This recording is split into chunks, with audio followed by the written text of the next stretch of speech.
Good morning, friends. Welcome to my channel. Today's violin lesson will be on the second half of the cadenza of the first movement of the Mendelssohn Violin Concerto.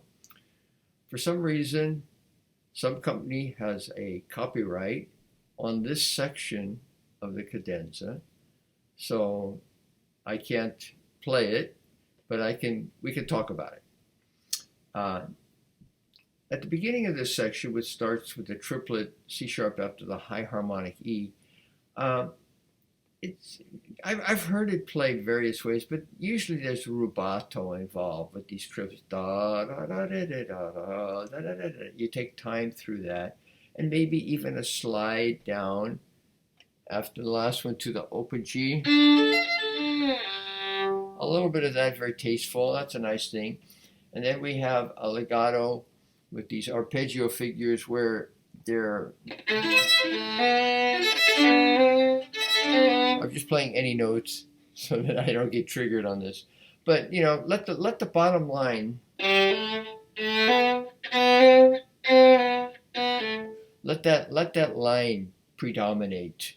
And then I have one fingering for you and one in 3/30. I have problems on the last two quarters where there's a C natural. In the heat of battle, that's a hard thing. I feel, even now, I feel a lot of strain in my hand right here. And, you know, you got to practice. And if you have something straining, it's going to make things worse if you're practicing it. So I came to this fingering where after the first, we're going, I simply switched to half position from this F sharp. I'm able to slide down to find this. So I'm playing 4-3-1, and it works. And then after the, can easily shift back to first position. So just take that in as a possible solution for that. The tempo is still fairly slow here. We haven't picked up the tempo. We're in a rubato. It's beginning in measure 332, where we've got this, you know, basic arpeggio figure that goes several times. I'll play some different notes again so I won't get triggered, but we need to get the bow balance in. If you need to, a little drop.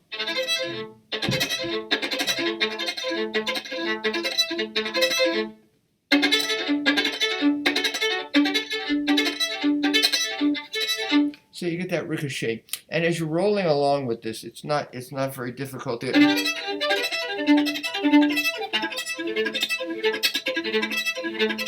You end up giving just a little accent on the G string, and the bow will continue bouncing over and back. You don't actually have to lift the bow. I mean, I'd have to play your violin to see exactly what the minimum is. If you have to actually lift the bow for each downstroke, that's one thing. But for most violins, there's enough resilience in the string. All I have to do is give an accent, and the bow will lift off.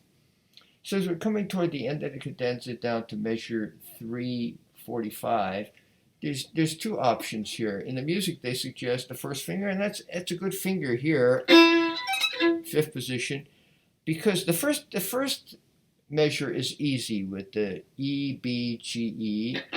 That's pretty easy. It's the next one that's more difficult with measure 346 with the E, C, A, E. To get that fifth between the A and E string. So you can certainly play it in fifth position. Also fourth position for the whole passage. I find that on this violin particularly, I can get the fourth finger. It works fine. So if it's possible to play it in fourth position, I suggest the fourth position. If you don't have the strength in the fourth finger to cover that fifth in measure 346, do it in fifth position.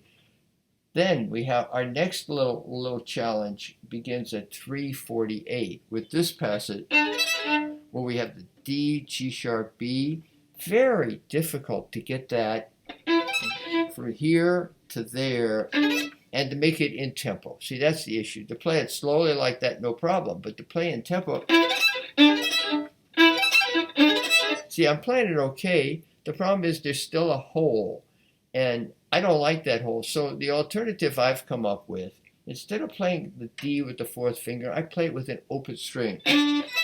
And then immediately bring the fourth finger in as I come down. So I play.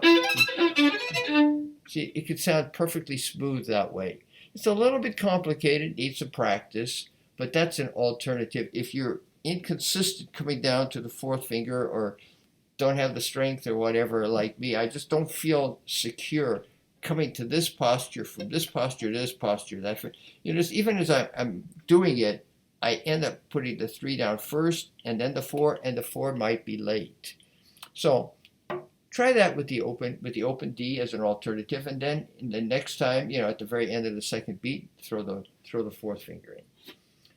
Okay, so that's an abbreviated discussion of this. If you had any other questions, I'm happy to answer them if you put it in the comments.